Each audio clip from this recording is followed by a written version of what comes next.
Hi everyone, welcome back to Afters with Joe and Chelsea. We are here continuing on the topic of mental health. A massive episode talking about the impact social media has on your mental health and also some of the stuff we've read and listened to around different people talking about their mental health experiences and Yeah, and I think we'll also touch upon our own as well, won't we? yeah. Do it. Let's get to it then. So, I think we can all agree when you have spent a prolonged period of time on Instagram or Facebook or Twitter or X, I should say, any sort of social media platform, and you've been on it for a good, what would you say, 10, 15, 20 minutes, you have this I don't know, well, I'm talking about personal experience, you have this sensation of what do I do now then? You put your phone down, you close the application, and you're almost like I need to go back on it.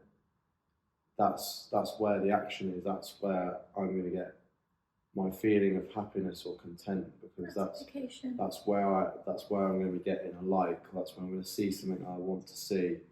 Half the time you don't know what you're looking for, and that is all down to people in these big tech companies wanting your attention to keep you on their platform because they get paid a lot of money to have your attention.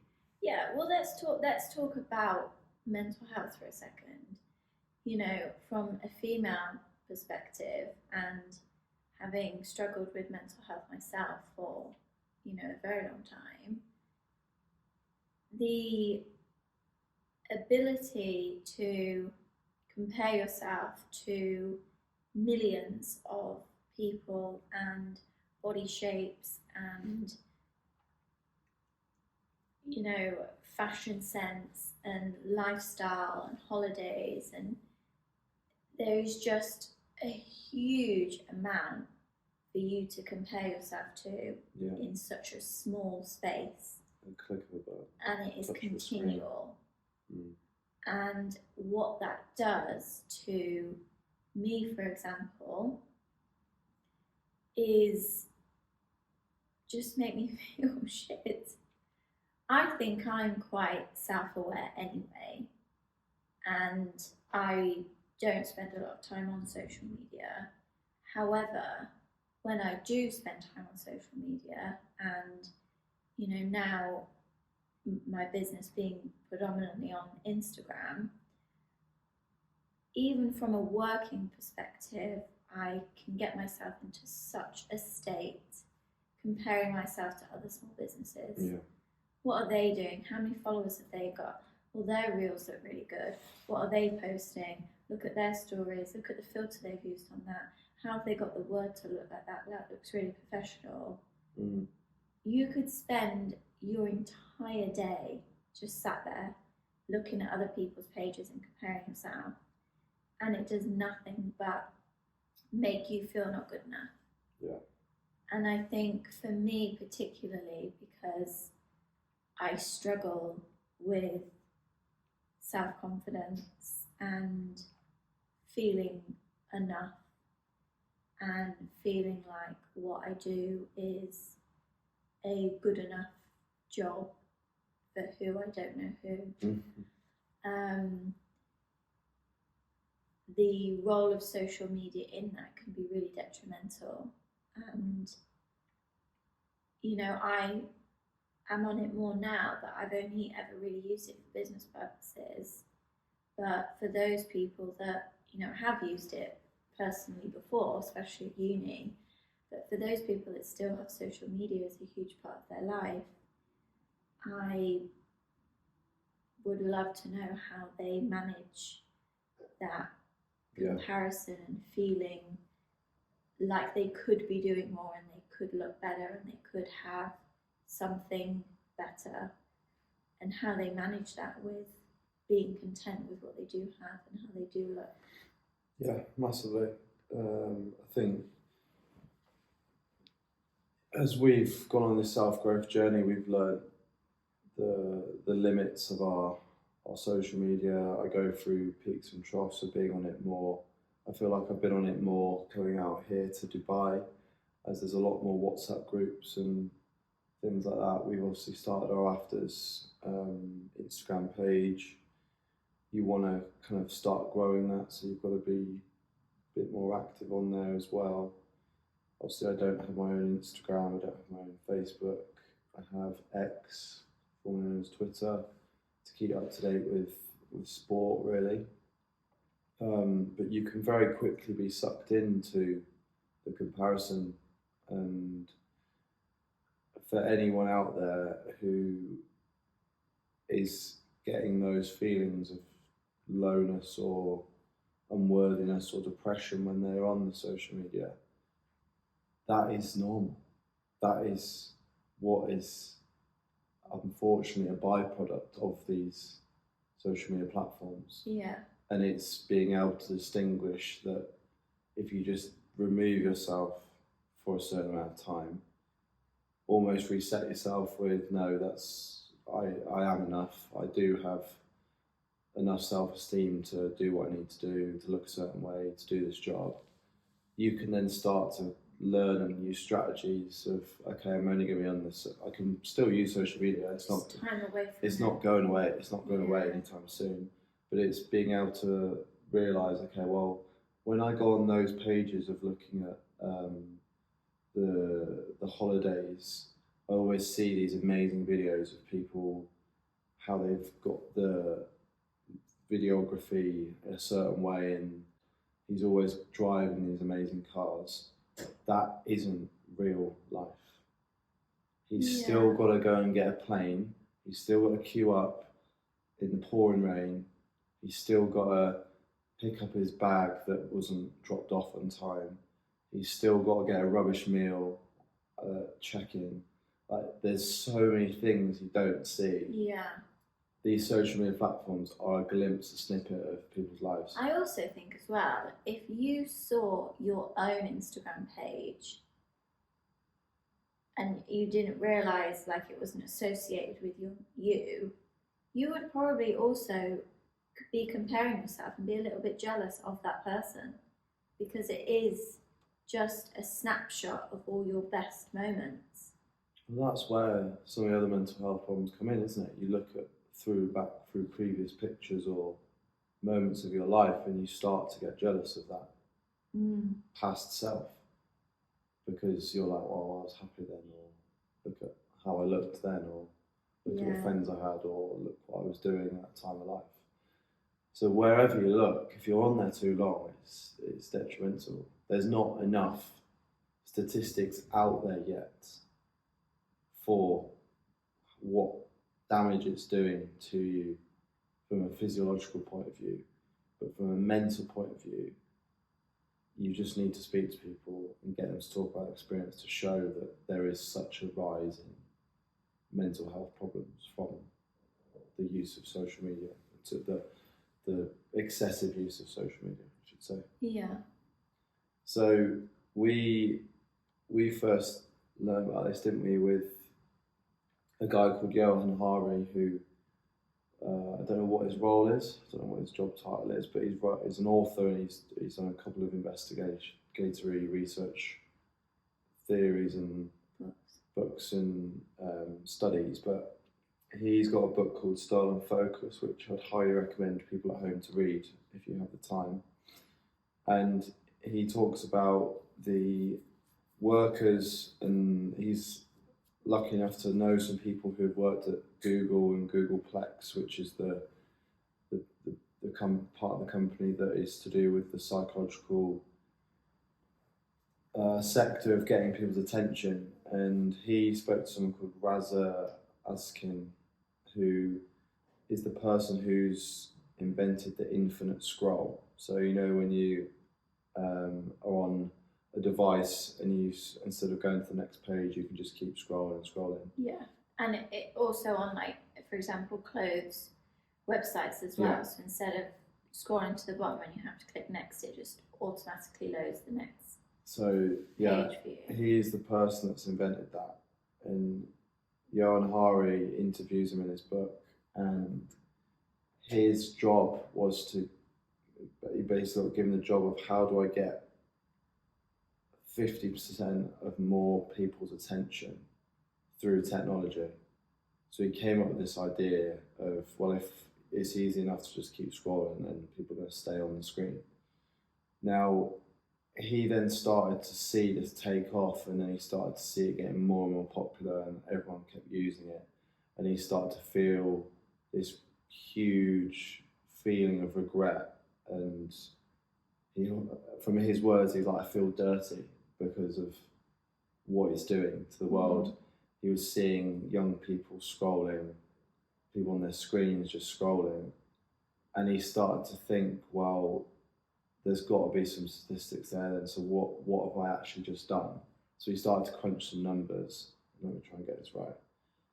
A result of his invention, the combined total of 200,000 more human lives on average from birth to death, so you're probably talking about 75, 80 years old, 85, are now spent on scrolling every single day.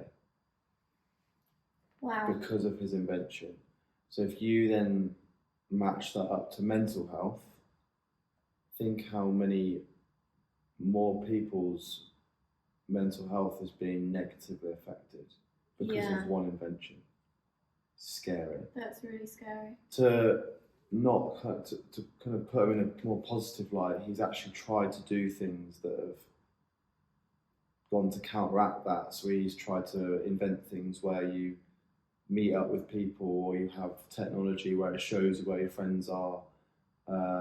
He's tried to like limit people's time on scrolling, things like that. Is it kind of like the guy that invented plastic, though? It's a bit too late. Yeah, but he kept getting pushed back, and he just got kind of like shut out with every single idea that was trying to reduce people's attention span on these social media sites. Because social media doesn't care about your mental health. No. If they did, they wouldn't make money. No. Because they would limit your time on that. Yeah. So, just a bit of context of how much bigger it is than people think. Obviously, a lot of people have seen the documentary Social Dilemma. And if you haven't, please do watch it. Yeah, and fascinating. Yeah, Johan Hari talks a lot about in his book about he did like his own kind of experiment of going cold turkey from a device, didn't he? He went to a place called Provincetown where he was not allowed a phone to write his book, and he almost talks through like the effects of coming off. Like it's almost like he's had a drug problem.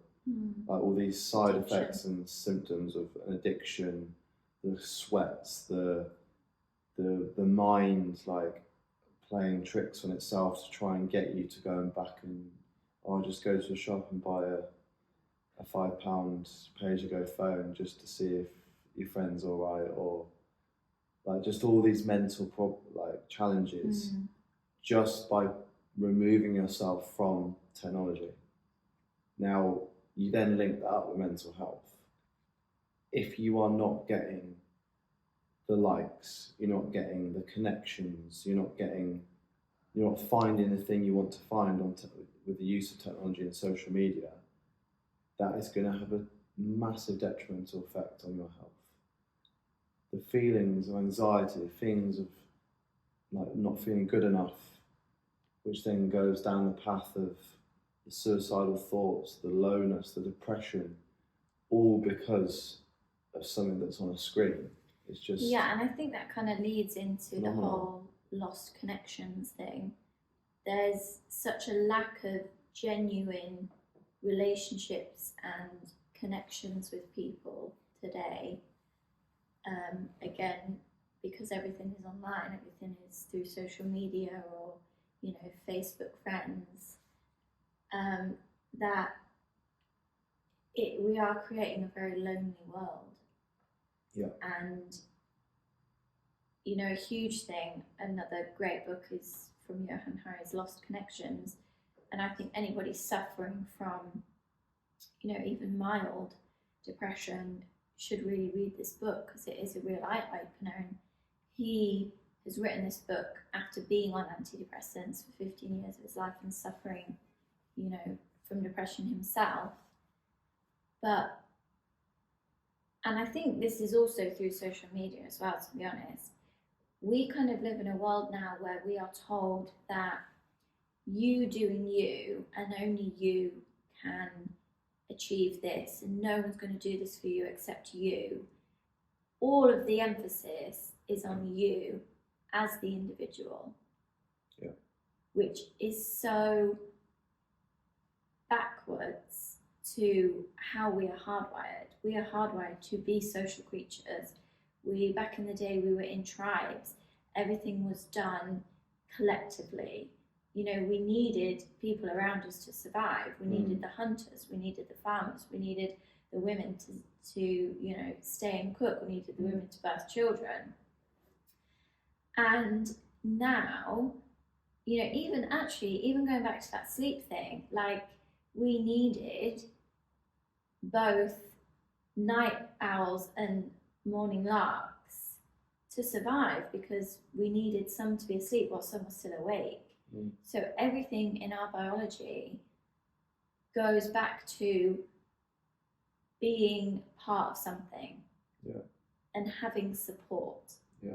And now we're moving into a world where you will have more and more single people living in little apartments on their own with very little social connections outside of maybe work and social media. And it is creating a very lonely, anxious and depressed world.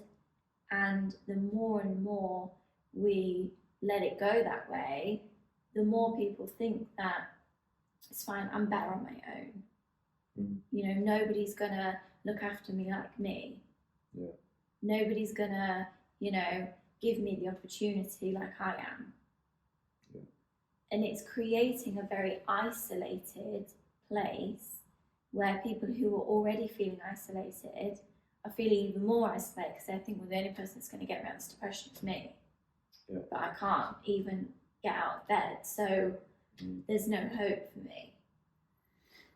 Yeah, I think touching on what you just said there with like the tribal thing, these companies may have done it ethically at the start, but are definitely not doing it ethically anymore, of getting you to feel like you are part of the community because you have access to so many different people at the click of a screen, from whether it's a group of people with your hobbies or interests, or it's people from the same football team as you, or you can read people's opinions, comments, news. Like, there's so much access to so much information. Like a quote from one of the podcasts that Chris Williamson does on Modern Wisdom, a guy called Michael Easter, says that we are now getting the equivalent of 700 years worth of information that a human being would get in one day, because of that's how much access we have to information. So our brains are not made, even today, to be able to process the amount of information that we have at our disposal. Like, it just cannot, it can't do it. So this is why we live in such an anxious world, because our brain is exposed to so much information and so much data and visuals. We don't have the capacity to be able to process it and keep up with what we're seeing. You know, back in the day, an event would happen and you would find out in the newspaper a week later. Now you can watch it live. People are, you know, live streaming it, and it's just too much. Our brains have not evolved to be able to deal with the amount that we have at our disposal now. So you will get these random feelings of loneliness and depression and overwhelmedness. Everything in your life is going well, but you're still getting those feelings, and it's not scientifically proven, but that's got to be something to do with it. Like you can't expect us to just go through life of never being upset or feeling not part of your own body due to the amount of information and exposure we have to everything going on. Yeah.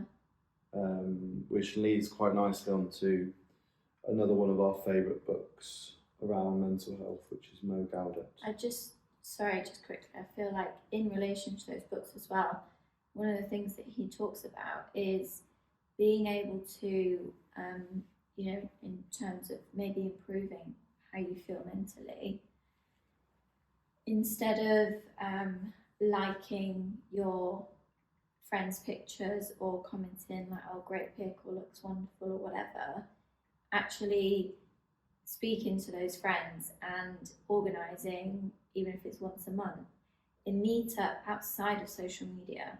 So you go for coffee or you go for a beer or you go to play football. And he spoke about how just that one activity where they're all face to face improved his mental health massively. Because you go from a screen to a face to face connection. Yeah. Which just has way more power. And again, another podcast I listened to recently that we discussed was about how to improve and keep you going to live a more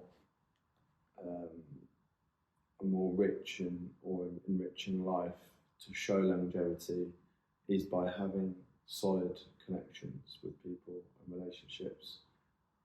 As people who are starting to go down the routes of showing symptoms of Alzheimer's and other diseases as they get older, one of those things they are lacking is that connection with people, which you cannot get through technology or online.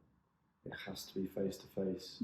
But as I said about Mo Gaudet, listening to him and reading his book. Solve the Happy was the book. Solve Happy was the book, and I think he was first on the High Performance podcast, and he's been on several other podcasts as well. An ex-Google, ex-employer who is a very, very, very intelligent guy, like speaks really well, very easy to listen to. Speaks a lot about his son who sadly passed away.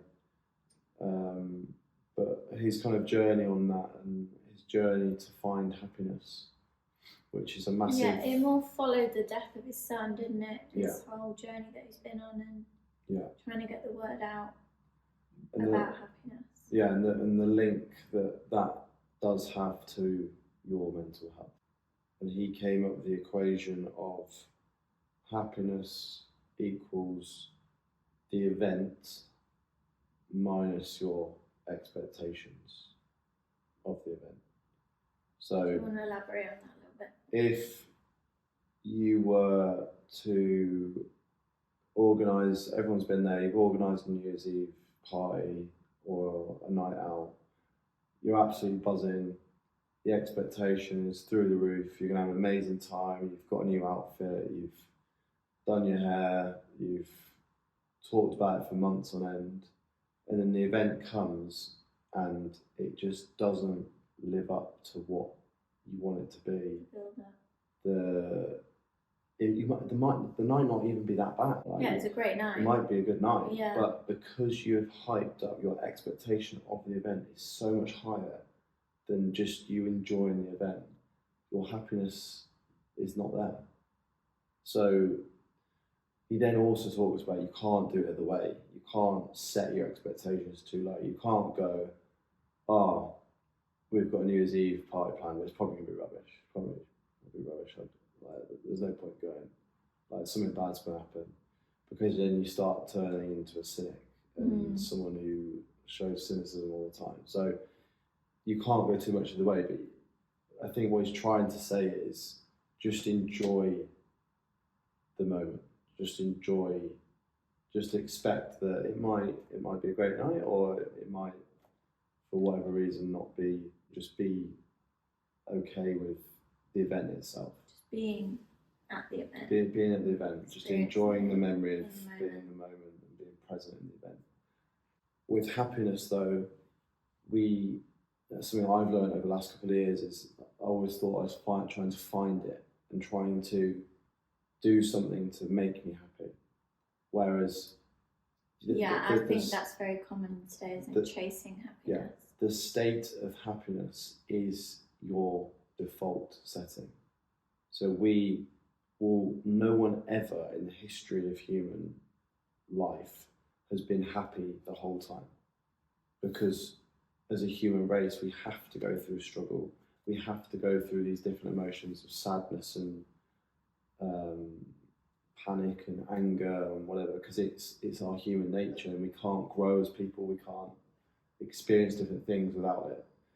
I'm not saying you need to go out and be angry all the time. I'm not saying you have to go out and be negative all the time, but the default setting, when we've been fed, when we've exercised, when we've slept properly, when we've got a good connection with the people we love, when we are doing something that makes us fulfilled, is our state of happiness. We don't need to go also and buy... referred to as contentment. Contentment, yeah. I don't need to go and buy that new iPhone to make me happy. It will give me pleasure. It will give me a sense of enjoyment when I've got it. I'm checking out the camera, I'm checking out all the new gadgets on it. But it quickly will lose its value of happiness, and you'll go back to your default setting where there's nothing really bad happening outside of your circle as you as a person. No one's being mean to you, your health's in check, you've got a job, you've got to work on time, you've said hello to people on the way to work. Like that is you being happy. That's your happiness. Some people have a different level of happiness. That is something that I've learned massively along the way, and that has had a massive effect on my mental health. I always thought that I had to be a certain person or have a certain identity to be happy. But you just need to be okay in your own skin and be happy with who you are and what you're doing, and not worry too much about what other people think of you. And that's probably where social media comes in as well, because Mo Gaudet talks about this as well. Instead of comparing yourself upwards, look downwards and be grateful for what you have that other people don't. Rather than going up and going, I've got a really nice car, but what if I could have that car? That's really nice. Or, I do get to go on holiday every year, but what an amazing holiday that is. Showing gratitude, isn't it? Yeah. Massively impacts your happiness and your mental health. If you can show gratitude on a daily basis, it completely changes your state of mind. No matter how hard it gets, no matter how rubbish it is, we all have been there when they come in threes, like things that are bad or going wrong for you, your car's broken down, you've got a bill for something or a fine, like something else goes wrong, your lawnmower breaks, whatever it is. If you in that moment just turn to your friend or partner and say something you're grateful for, or what are you grateful for, it just switches your lens, doesn't it? The lens that you look out to the world at. And it can be something really simple as well, like what I do everyone is. I'm grateful for my health. Or in Joe's case, I'm grateful for a lovely thick head of hair, because there's a lot of men around you in your life that are holding on to the last strands of their hair. I stand, guys, every morning I've got to blow dry my hair. It takes like 5 minutes. So we've had a little talk, haven't we? And now it's that time again, and you get up and I say, what do you say? And you go, I'm grateful for my thick hair. Just drying it away. No, yeah, and as trivial and as humorous as it is, it does make me kind of switch. Like, I'm quite lucky to have that. And in my bullet journal, I do that every day of like trying to find something I'm grateful for, whether it be something as simple as I'm grateful for where I'm living, or I'm grateful that I have supportive people around me, or my job, or just getting to think outside the box. Because then, when, like you said with the Mo Gauda thing, as soon as you start like looking downwards, like we live in the Middle East, where luckily they give every person here a job, so that every person has a job to do to kind of raise their fulfillment, albeit some of the jobs are very low and not great in terms of the long hours in the sun and the lack of pay, etc.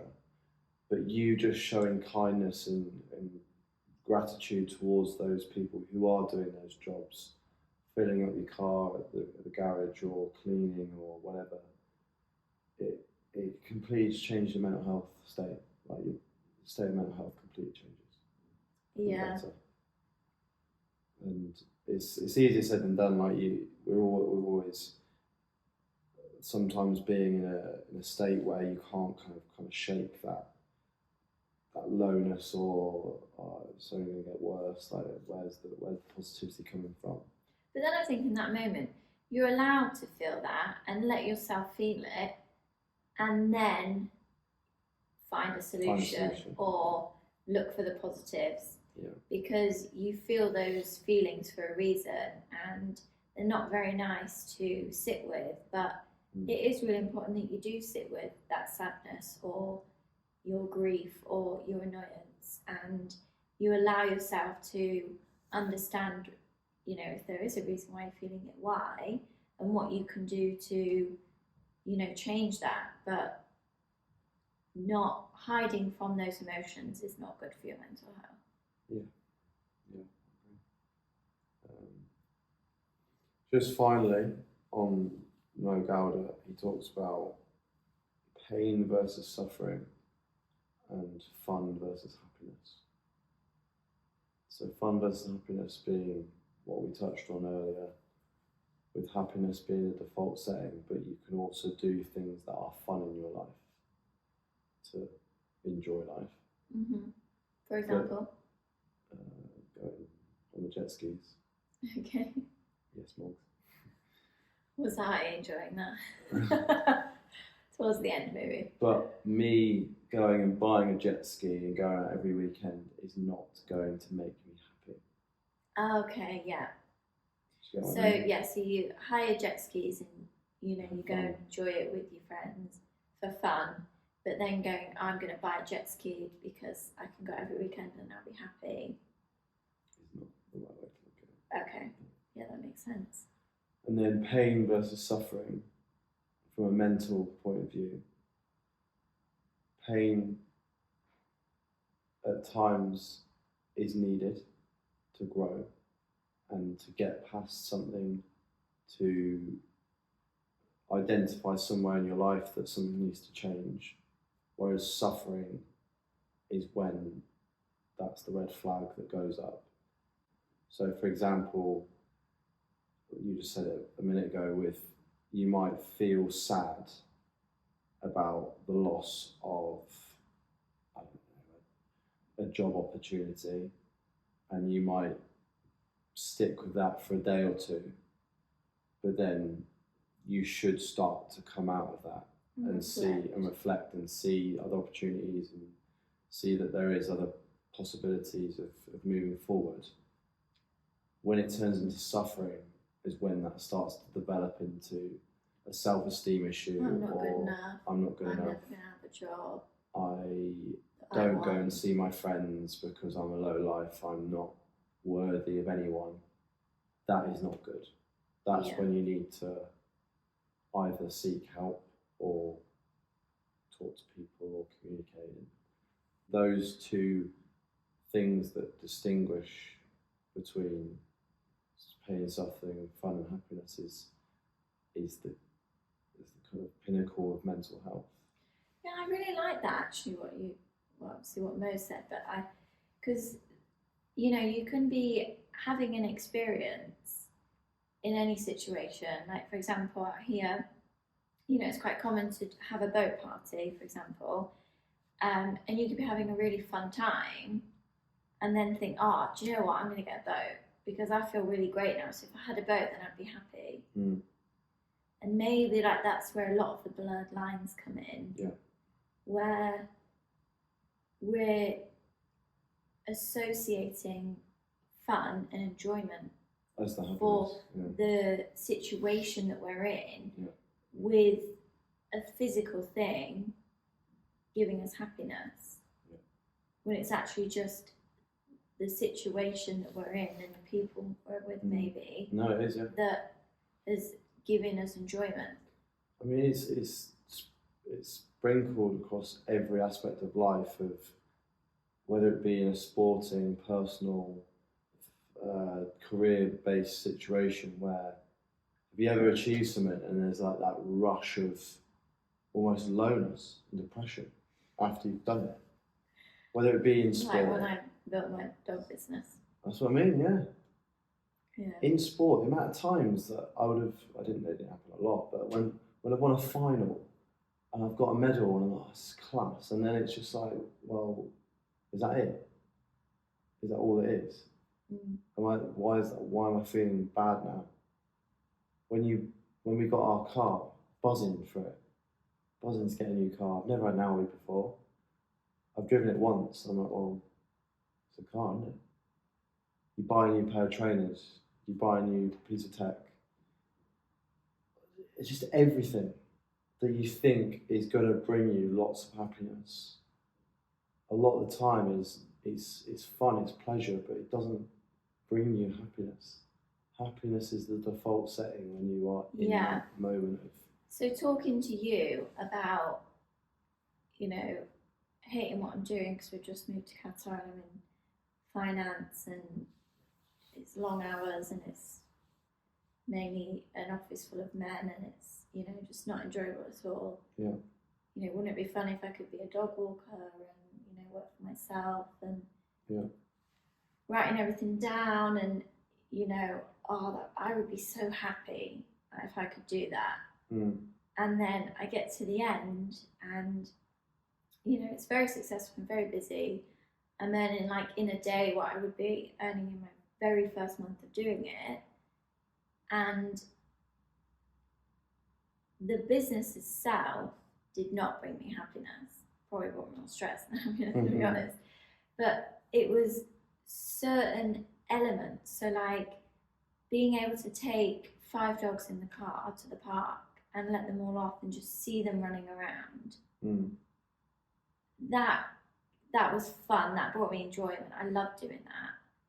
Having a business, it being my own dog business, didn't bring me happiness, but I got enjoyment from certain aspects of, you know, a dog that would greet you really well, like when you went in, or, you know, seeing a dog's journey from when they first got adopted and how, you know, anxious they were to then what they were like 6 months later. And it was the same thing, like at the end I was still like, you know, what now? I'm where I dreamed of being when we first talked about it 3 years ago, and I'm there now, I'm in it, but I'm not happy. And I think it was reading this book that really helped me understand that better.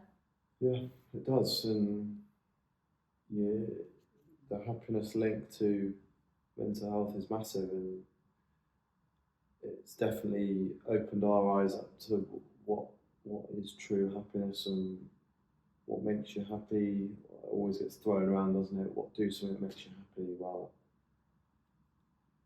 that's great, but you're not going to be like that the whole time. No. And you've got to be realistic with it. Even if you're doing your dream job of being the dolphin trainer or the astronaut or whatever it is, there will always be elements to that will make you unhappy. Like this AFTRS thing we've started because we are passionate about talking to people and getting the word out. And we could sit here honestly and speak all day about it. We do it all the time, and we could off camera. We speak for hours about stuff, deep conversations. But there are even elements to this that we don't like. You don't like editing these videos and these recordings. Like, if you said do something that makes you happy, you wouldn't do this then, would you? Because you don't like that. No, I also don't like social media, but I have to run a social media account for Warfare. It's just finding something that you feel is close to your core values as a person, gives your you ethics, gives you purpose. Yeah. And the things that you don't like doing as part of the job aren't outweighing the actual enjoyment you get the of fulfillment you get. Yeah. That's the key, isn't it? And I think as well, like, it'd be quite interesting, anyone listening to this, trying to pinpoint a moment in their week where they feel content. Yeah. And that is a hard thing to do. So you're not on your phone, you're actually not doing anything. But you feel thoughts, fine. Yeah, that is happiness. And that is the state, isn't it? There's no chasing after something that's just like, do you know what? I actually feel good just sat here doing nothing. I can hear Joe cooking in the kitchen, and I've just shut my laptop because I've been editing videos all day. And I feel like I'm not going to say the word happy, but content, just sat here not doing anything for the next couple of minutes. Solitude, yeah.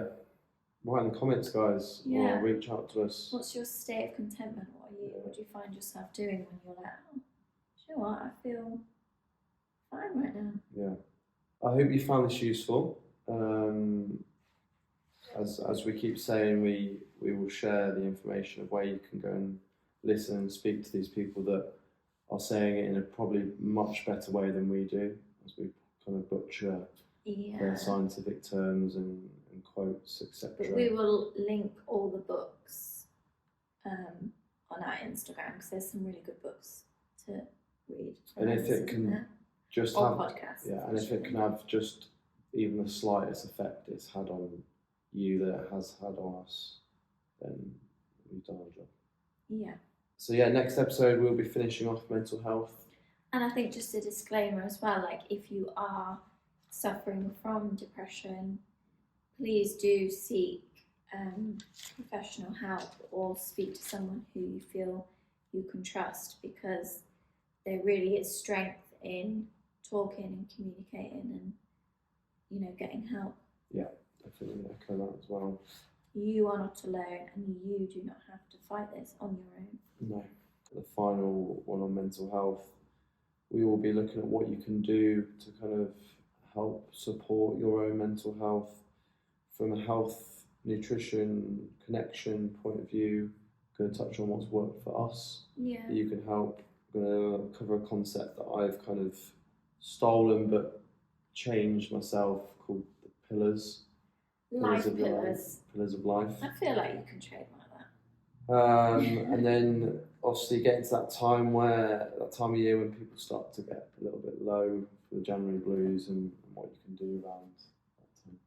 But yeah, as always, thank you guys. Thank you for tuning in, and see you soon. See you soon.